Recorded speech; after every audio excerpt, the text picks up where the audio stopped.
How does precipitation form in Earth science? Imagine the sky as a giant water cycle machine constantly moving water around our planet. Precipitation is the final step in this cycle, but how does it actually happen?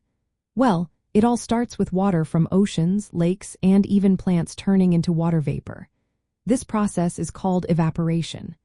As the water vapor rises into the air, it cools down because the higher you go, the colder it gets. When the vapor cools enough, it turns back into tiny water droplets or ice crystals, forming clouds. These clouds are made of millions of these tiny particles floating in the sky. Inside clouds, two main things happen to create precipitation. In warm clouds, where temperatures stay above freezing, water droplets collide and stick together. This process is called collision coalescence. Smaller droplets bump into each other and merge, forming larger drops. When these drops grow big enough, they fall through the cloud because gravity pulls them down. They pick up speed and become raindrops, which then fall to the ground. In colder clouds, where temperatures are below freezing, a different process takes place. It is called the Bergeron process or ice phase process.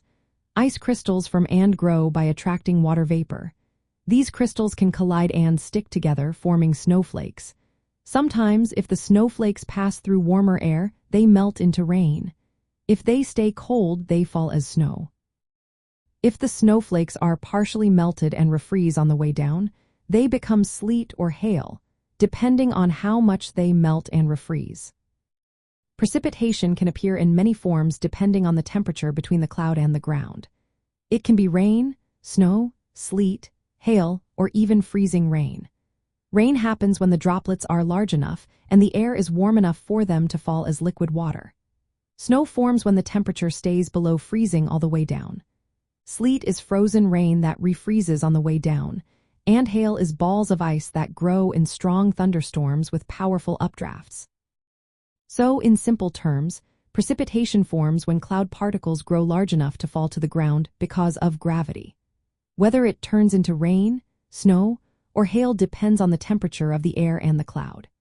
This process is part of the water cycle that keeps water moving around Earth and influences weather and climate patterns. Understanding how precipitation forms helps us explain why different weather conditions happen and how water moves through our environment.